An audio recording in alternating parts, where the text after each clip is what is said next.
നമസ്കാരം. വിവര ചാനലിലേക്ക് ഏവർക്കും സ്വാഗതം. Ikigai station 22. എഴുതുക എന്നാൽ തിരഞ്ഞെടുക്കുക. എഴുത്തിന്റെ ശക്തി.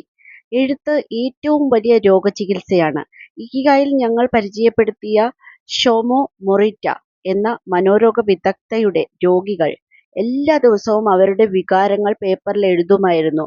ഉള്ളിലുള്ളതിനെ പുറത്തേക്ക് കടക്കാൻ അനുവദിക്കുമ്പോൾ വികാരങ്ങൾക്കും ചിന്തയ്ക്കും വ്യക്തത വരുത്തുക മാത്രമല്ല, നമ്മൾ ഉപബോധ മനസ്സിനെ ഭാരങ്ങളെ ശുദ്ധീകരിക്കുകയും ചെയ്യുന്നു. ഇത് നമ്മുടെ ജീവിതത്തിന്റെ വേഗത കൂട്ടി അതിനെ ശരിയായ ദിശയിലേക്ക് കൊണ്ടുപോകും. എഴുത്തുകൊണ്ടുള്ള വൈദ്യലാഭം. ആധുനിക ശാസ്ത്രം എഴുത്ത് നമ്മുടെ ആരോഗ്യത്തിന് വളരെ ഉപകാരപ്രദമാണ് എന്ന് കണ്ടുപിടിച്ചിട്ടുണ്ട്.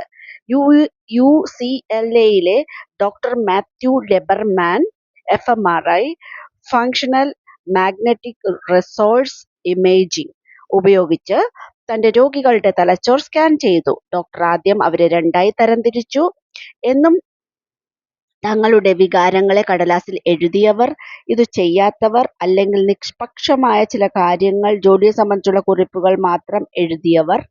ഏതാനും ദിവസങ്ങൾ കഴിഞ്ഞപ്പോൾ ആദ്യത്തെ വിഭാഗം ആളുകളിലെ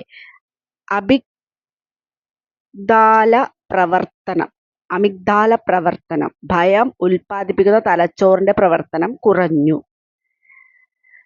അത് മാനസിക സംഘർഷം കുറയുന്നതിന്റെയും നല്ല ആരോഗ്യത്തിന്റെയും ലക്ഷണമാണ്. ജീവിതത്തെക്കുറിച്ചും വികാരങ്ങളെക്കുറിച്ചും എഴുതുന്നത് അമിഗ്ഡാല പ്രവർത്തനം കുറയ്ക്കാനും അതുവഴി വികാര തീവ്രത കുറയ്ക്കാനും സഹായിക്കും എന്ന് പഠനം തെളിയിച്ചു. ഡയറി എഴുതാൻ തുടങ്ങിയാൽ നിങ്ങൾ എന്നും എഴുതുന്ന ഒരു ശീലമുണ്ടാകും.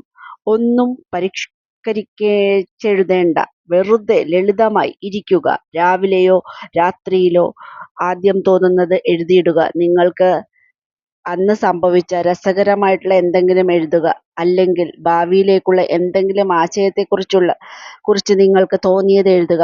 എല്ലാ കാര്യങ്ങളുടെയും നല്ല വശം മാത്രം കാണുക, എഴുതുക. നമ്മൾക്ക് എപ്പോഴും നല്ല കാര്യങ്ങൾ മാത്രമല്ല സംഭവിക്കുന്നത്, അതും എഴുതണം. പക്ഷെ അത് സംഭവിക്കാതിരിക്കാൻ എന്തു ചെയ്യാമായിരുന്നു എന്നെഴുതണം. ഈ ദുരനുഭവത്തിൽ നിന്നും ഞാൻ എന്തു പഠിച്ചു? ഇത് ഇനി സംഭവിക്കാതിരിക്കാൻ, സന്തോഷമുള്ള കാര്യങ്ങൾ ഉണ്ടാവാൻ ഞാൻ ജീവിതത്തിൽ എന്തെല്ലാം മാറ്റങ്ങൾ വരുത്തണം? 5 മിനിറ്റ് ഡയറി ഉണ്ടാക്കുക. കാണാൻ ഭംഗിയുള്ള, നിങ്ങൾക്കിഷ്ടപ്പെട്ട നിറത്തിലുള്ള ഒരു ചെറിയ നോട്ട്ബുക്ക് വാങ്ങുക. ഓരോ പേജിന്റെ നടുവിൽ ഒരു വര വരച്ച് 2ആയി തിരിക്കുക. രാവിലെ എഴുന്നേറ്റയുടനെ ആദ്യ പകുതിയിൽ 3 മിനിറ്റ് എഴുതുക. രാത്രി ഉറങ്ങുന്നതിന് മുമ്പ് 2 മിനിറ്റ് രണ്ടാമത്തെ പകുതി എഴുതുക. ഇനി എഴുത്തു തുടങ്ങാം. രാവിലെ ഒരു ഭാഗത്ത് 1 മിനിറ്റ്. ഇന്ന് നന്ദിയോടെ സ്മരിക്കാൻ കഴിയുന്ന 3 കാര്യങ്ങൾ. ഇന്നത്തെ ദിവസം നന്നാവാൻ ചെയ്യാൻ കഴിയുന്ന 3 കാര്യങ്ങൾ. പ്രഖ്യാപനം: ഇന്ന് ഞാൻ ചെയ്യാൻ പോകുന്നത്. അധികം ആലോചിച്ച് പ്രയാസപ്പെട്ട് എഴുതരുത്. ഹൈക്കു രചിക്കുന്നത് പോലെ ചിന്തയിൽ ആദ്യം വരുന്നത് എഴുതുക. 5 മിനിറ്റ് ഡയറി എന്ന് വെറുതെയല്ല ഇതിനെ വിളിക്കുന്നത്.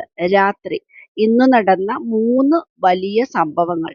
ഇന്നൊരു മെച്ചപ്പെട്ട ദിവസമാക്കാൻ ഞാൻ എന്തു ചെയ്യണമായിരുന്നു?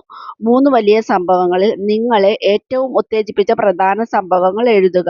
നിസ്സാര കാര്യങ്ങളാവാം, പക്ഷേ നിങ്ങൾ തീരെ പ്രതീക്ഷിക്കാത്ത നടന്നതാവണം. ഉദാഹരണത്തിന്, 1 വർഷമായി ഒന്നെഴുതുക പോലും ചെയ്യാത്ത സുഹൃത്ത് സെൽഫോണിൽ ഒരു സന്ദേശം അയച്ചു, എനിക്ക് സന്തോഷമായി. അല്ലെങ്കിൽ പാർക്കിലൂടെ നടക്കുമ്പോൾ എന്റെ അടുത്ത പദ്ധതിക്ക് വേണ്ട ഒരു നല്ല ആശയം മനസ്സിലൂടെ കടന്നുപോയി. മെച്ചപ്പെട്ട ദിവസമാക്കാൻ ചെയ്യേണ്ട കാര്യങ്ങൾ എഴുതുമ്പോൾ വിവരണം നീണ്ടുപോകാൻ സാധ്യതയുണ്ട്. എന്നാൽ അത് ചെറുതാക്കി എഴുതുകയാവും നല്ലത്. എന്നാൽ മാത്രമേ നിങ്ങൾ ഉറങ്ങുമ്പോൾ ഉപബോധ മനസ്സിന് അത് പഠിക്കാൻ കഴിയൂ. ഉദാഹരണത്തിന്, കുറേയധികം കാര്യങ്ങൾ അത്യാവശ്യമായി ചെയ്യാൻ നിശ്ചയിച്ച് അതിൽ മനസ്സ് മുങ്ങിപ്പോയി ഏറ്റവും പ്രധാനപ്പെട്ട കാര്യങ്ങൾ മാത്രം ചെയ്ത് മനസ്സിനെ നിയന്ത്രിക്കാമായിരുന്നു. ഈ വിഷയത്തെക്കുറിച്ച് കൂടുതൽ അറിയാൻ. Okay, thank you.